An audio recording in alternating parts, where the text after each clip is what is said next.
Hello everyone, welcome back to star teacher team. मैं हूं रत्ना राजपूत और आज का वीडियो मोस्ट इम्पोर्टेंट है क्योंकि हम देखने वाले हैं सीजीएल टीयर 2 का एनालिसिस, एकदम ऑनेस्ट रिव्यू। क्योंकि आज मेरा एग्जाम था 6 मार्च को, आज मेरा सीजीएल टीयर 2 का एग्जाम था।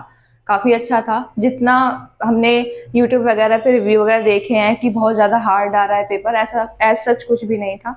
अगर आपने अच्छे से तैयारी की है तो अगर आप नर्वस नहीं होते हैं, वहाँ पे अच्छा परफॉर्म करते हैं, तो that is not tough to crack. अब देखते हैं कि कैसे कैसे रहा, मतलब हर सब्जेक्ट में, सब्जेक्ट वाइज अगर देखें तो देखिए मैथ्स जो था वो इजी था, प्री से थोड़ा सा इजी आप कह सकते हैं।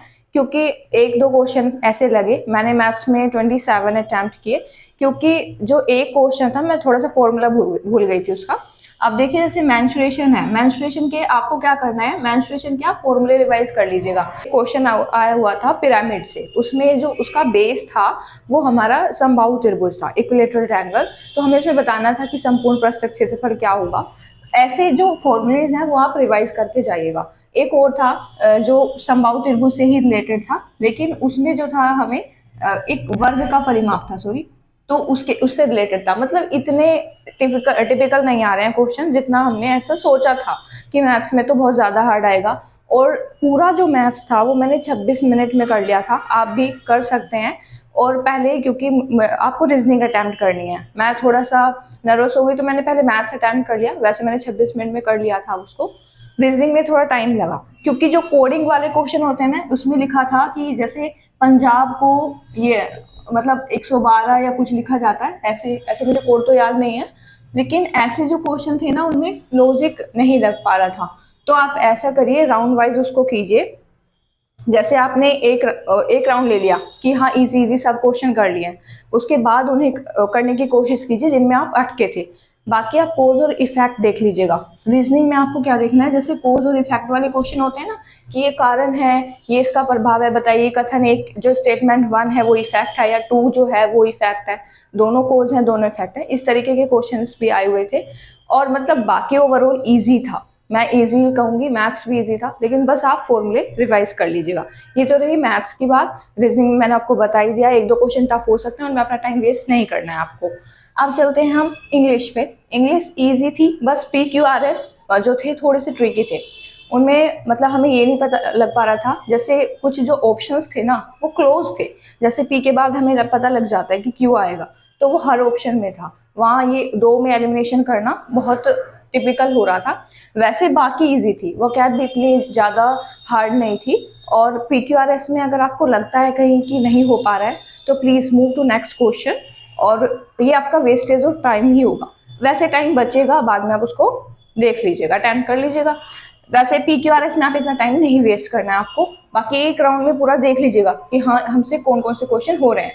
पैसेज देखिए, पैसेज थे 3 और एक क्लोज टेस्ट था। पैसेज जो थे ना उसमें एक में किसी में 4 क्वेश्चन थे पैसेज से रिलेटेड, एक में 3 भी थे और एक में 5 थे।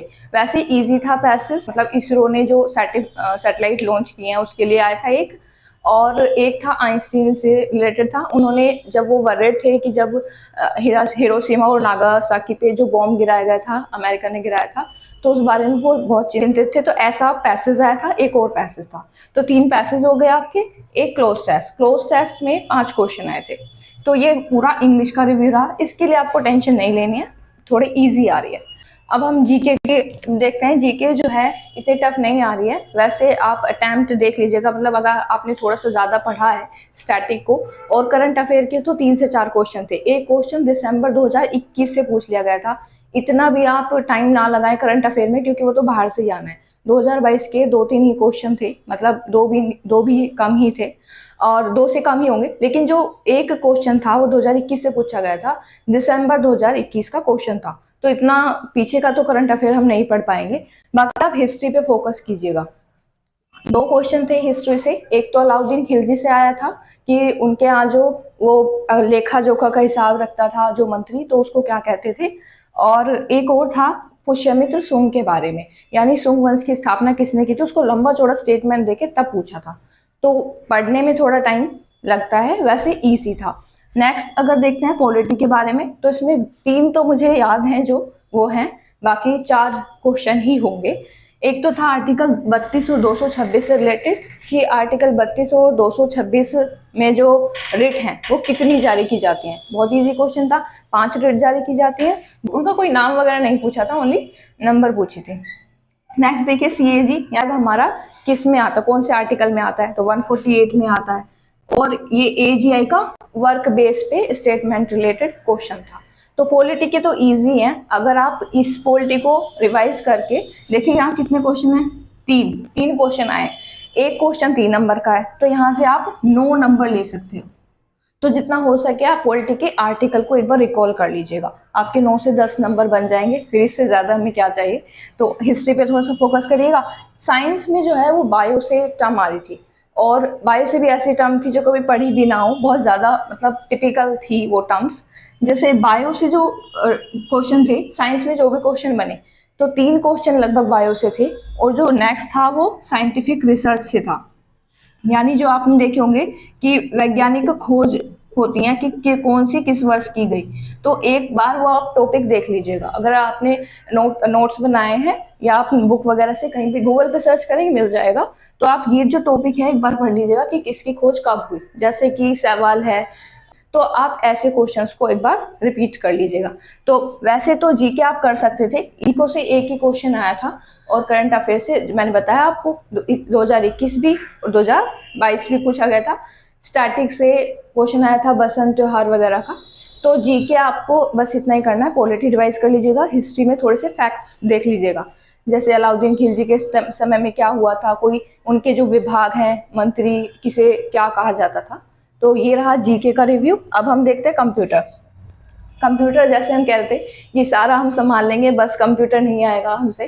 तो कंप्यूटर में देखिए हमें क्या करना है, 6 से 7 क्वेश्चन अगर आप जनरल से हैं तो आपको क्वालिफाई करने हैं, वो भी करेक्ट करने हैं। टाइम बहुत होता है, 20 उसके लिए हमें 15 मिनट मिलते हैं, 20 क्वेश्चन मिलते हैं।